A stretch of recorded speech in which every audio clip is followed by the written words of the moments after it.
महायुतीला राज्यातील नगरपालिका आणि नगरपंचायतीच्या निवडणुकीत अभूतपूर्व यश मिळालंय। आता जिल्हा परिषद आणि पंचायत समित्यांवरही महायुतीचा झेंडा फडकवूया असं गोकुळच्या संचालिका सौ शौमिका महाडिक यांनी सांगितलं। गारगोटीतील हुतात्मा चौकात भाजपाच्या संपर्क कार्यालयाचं उद्घाटन सौ महाडिक यांच्या हस्ते करण्यात आलं। गारगोटी इथं भारतीय जनता पार्टीचं तालुका संपर्क कार्यालय सुरू करण्यात आलंय। या कार्यालयाचं उद्घाटन भाजपच्या प्रदेश उपाध्यक्ष आणि गोकुळच्या संचालिका सौभाग्यवती शौमिका महाडिक यांच्या हस्ते करण्यात आलं। यावेळी सौ महाडिक यांचा सत्कार तालुका अध्यक्ष नामदेव चौगले आणि देवराज बारदेसकर यांच्या हस्ते करण्यात आला। शौमिका महाडिक यांनी महायुती सरकारच्या जनकल्याणकारी योजनांची माहिती दिली। विकासाच्या जोरावर जनतेनं नगरपालिका आणि नगरपंचायतींच्या निवडणुकीत महायुतीच्या पारड्यात मोठं यश टाकलंय।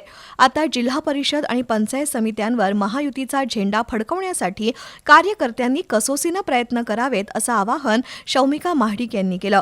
यावेळी वाहतूक आघाडीचे प्रदेश उपाध्यक्ष प्रवीणसिंह सावंत, नामदेव चौगले, बाजीराव देसाई यांनीही मनोगत व्यक्त केली। कार्यक्रमाला भाजप महिला मोर्चाच्या जिल्हाध्यक्षा पुष्पाताई पाटील, शेणगावच्या लोकनियुक्त सरपंच सविता बारदेसकर, खानापूरच्या माजी सरपंच विद्या सावंत, पार्थ सावंत, नंदकुमार शिंदे, केबी देसाई, शशिकांत पाटील, तुकाराम देसाई, शक्तिजित पवार, अमर पाटील, युवराज पाटील, दिगंबर देसाई, सचिन घरपणकर, भाऊसो कोगनुळकर, विठ्ठल चौगले, जयवंत चौगले, धनाजी देसाई, शांताराम खापरे यांच्यासह भाजप कार्यकर्ते उपस्थित होते।